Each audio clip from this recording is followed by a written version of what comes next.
about it.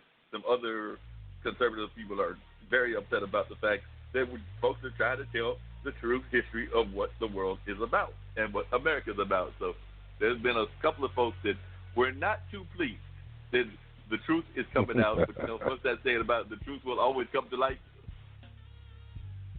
Yeah, that's what they say. What's done in the dark will come to light, man.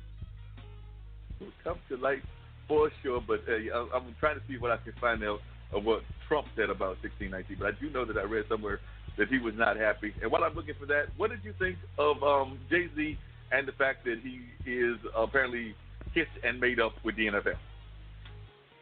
You know what? I look at it like this. Business is never personal.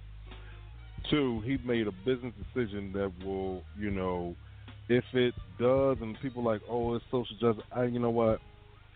When you're in business to make a profit. And for an individual who once was standing on somebody's street corner wishing that he could do something more to actually get to that point, I'm not mad at him. You will never make it if you worry about the opinion of others. Like, if you sit there and say, well, they're going to think this, somebody's going to think something of you regardless. No matter what you do, it's like damned if you do, damned if you don't. So he has to take the route that makes sense for him. Some people hate it. Some people are still trying to bring up Colin Kaepernick. That ship sailed, man. As far as him getting back in the league, the average pro career is 3 to 5 years, and he's 3 years removed. So we need to move forward now. And what are we going to do? Jay-Z did what was good for him. But a lot of times we sit and wait thinking that someone's going to do for all of us. You saw it when they got mad with President Obama because he didn't do what, fulfill black folks' wishes. And the question now becomes, what are you going to do for yourself instead of waiting for someone to do it for you? When we have different events and things of that nature dealing with social justice, the same people come out. I call them the choir, because then we end up preaching to them, and the individuals who are being affected by it, they see it, they're invited to come out, but they never show up. So you've been on social media. No one cares. Because if you're not going to put actions behind those words, what good is it? Okay, Colin Kaepernick took a knee to point out the injustices that individuals were facing. That part still has not been addressed, because all of a sudden it became, and the others were good at, and they're good at the art of deflection, and everybody fell for that carrot. Oh, he's not patriotic, this, and that. So now what he said he knelt for, nobody's addressed yet. So it's not Jay-Z's fault, and it's not his cross to bear.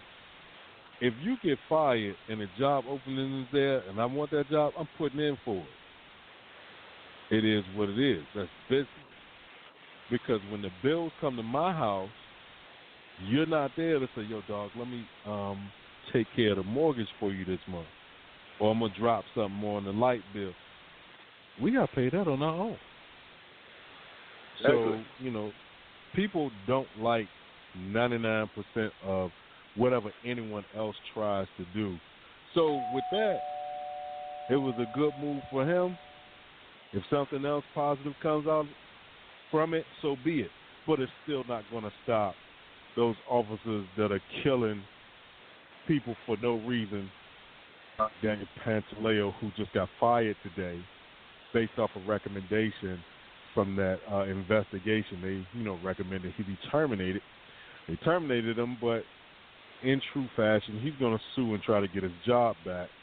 You murdered Eric Garner. You murdered the man. I mean, there's no question about it. Whether he was selling Lucy's, toothpicks, or droplets of doodle, it doesn't matter. He was killed that day.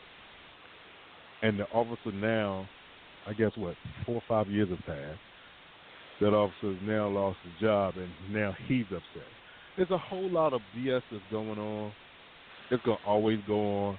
I guess it's what you take and what you use as being important to you that matters most. But to answer your question, business-wise, good business move. NFL has a lot of money. They do have a lot of money, and it'll be interesting to see whether he becomes a owner himself. Now, I did hear somebody on, I think it might have been on Facebook or something, said that they didn't think that he had a long enough money to actually be able to be a majority owner, and it does take a lot of money to be a majority owner. But even if he just gets part of his, get at least a toe in the door, that could be a great thing. I also understand that Master P is going around saying that he might be willing to start his own league with Colin Kaepernick. So that ought to be interesting to see what happens with that as well, because after the Jay-Z move, apparently he came out and was like, hey, maybe we should start our own league or something along those lines. So that's good. That own league sounds nice, but I look at Vince McMahon, who maybe he wasn't the right person to do it, but when he started the XFL and then that folded, so it'll be interesting to see what happens if Master P were to do that. But you also got to remember, they're trying to count Jay-Z's dollars, but they haven't counted his connections, which he has established a whole lot of them since, even though it was 1/15 of 1% of the Brooklyn Nets, the connections that he made within those circles, and then to purchase Tidal, and people are still streaming stuff off of that. So you never know how far his reach is. So, like I said, everybody wants to speculate. Some people want to be experts. Man, we'll wait and see what happens. I'm just going to watch all of it because it's just, it doesn't change. I still got to get up and go to work in the morning.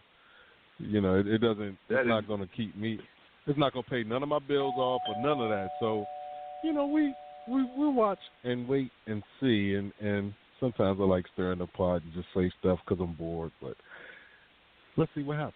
That is very true. We'll wait to see what happens and whether anything happens with it or anything. But you are absolutely right. I did hear those bells ringing, so I know we've got some guests calling, and we got to have a series of guests coming in to our show today. So definitely want to get to them. But I also do want to give some sad news to report, and I learned that this might have happened almost 2 weeks ago. But to those of you that follow the entertainment world, Patrice Barnes was a very well-known performer in the area, had been fighting cancer for a number of years, grew up in a small town of Enfield, not that far from where I grew up in Warrenton. She had been the musical director for Saturday Night Live. She had performed with such people as Shaka Khan, Prince. I don't remember if she performed with Prince, but I know she definitely performed with Shaka Khan, Police, and Sting to be exact, Gwen Guthrie, a number of other great artists. She's also done some stuff, I believe, on she did a play about, I think one of them was about Elton John, and then she's done some other theatrical kinds of works, but was very well known in the New York music community. Some of you that are followers of R&B and hip-hop will remember the song that she did called Sugar Free back in the 80s and everything, but she had been fighting cancer for 20 years, and recently, I think about a week and a half ago, lost that battle. So our hearts go out to those, and as a matter of fact, definitely her mother, because her mother over the last several years, and I was talking to my mom about this, so over not that many years have gone by, her mother has lost a daughter, a son. She still has one living son, but a daughter, a son, and her husband. So, but Patrice was definitely known in the musical community and was definitely well respected in that musical community. Like I said, some folks will remember Sugar Free. Some folks will remember a song that she co-wrote that was that Saturday Night Live skit song that Justin Timberlake performed that had a word for the human anatomy as part of its title. So many people might remember that song. But definitely, if you look up Patrice Barnes, you will definitely see that she had a well-respected musical career. Prayers go out to her family, and she's now watching over us, Yeah. We got two at the door. All right, let's see who got them both. Let's see. Yeah, let's bring them both in. Let's bring them both in. We'll bring them in one at a time. Here we go. Welcome to Straight Talk with Dean and Mark. You are now on the line. Tell us who you are and where you're calling from. Yes, this is Dr. Alfred Titus, Jr., calling from New York City, New York. Okay, Dr. Appreciate Titus, you. hold on 1 second. I got one more I got to bring in the door. Thanks for calling Straight Talk with Dean and Mark. You are now on the line. Who's calling and where you calling from? Good evening. This is Humphrey Truitt calling from Raleigh, North Carolina. All right. Welcome, Dr. Glad Titus to have both and of Mr. these Truitt. gentlemen on. I've definitely got both of them on, and I'm glad to have both of them on. Dr. Titus, you reached out to us because part of what you are doing is dealing with the issue of community policing and things of that nature.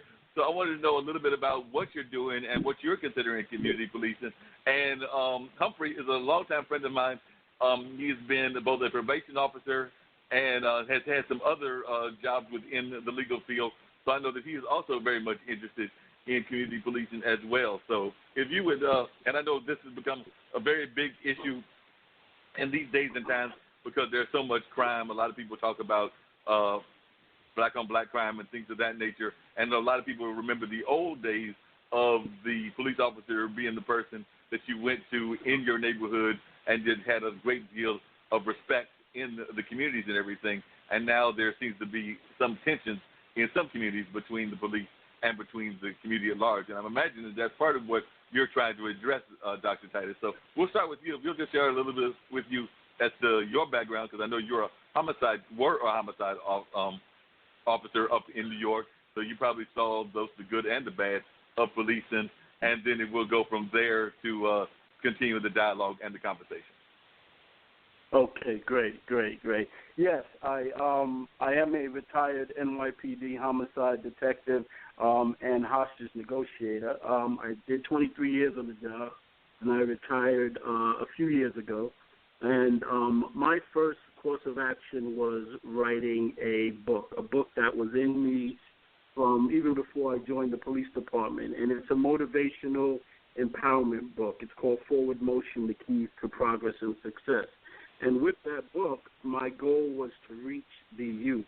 As law enforcement in New York City, working in various neighborhoods, I saw a lot of our youth that had so much potential and just needed guidance and mentorship.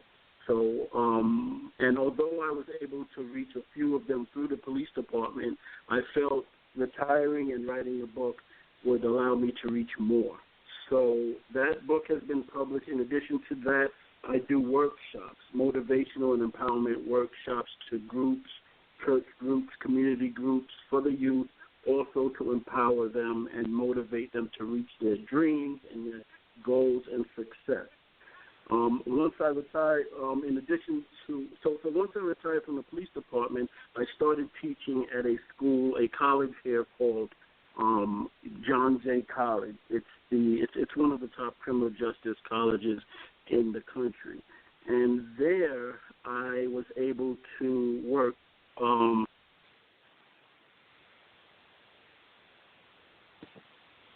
Hello? Uh-oh. Hello? Did he get dropped? No, he's still on. We're just trying to see if he's there. Okay. Hello? Yes, Humphrey is here. Okay. Okay. Well, we'll try to figure him out, what's going on with him. But Humphrey, share a little bit about what you've done in the sense of your legal background, and then hopefully Dr. Al will call back as well, or we'll bring him back into the conversation. But if you'll share a little bit about your own background and some of the things that you're trying to do, and then we'll try to tie the two together. But if you'll share what you're going and what you've got happening. Yes. First, I want to thank you all for allowing me to be on Straight Talk this evening.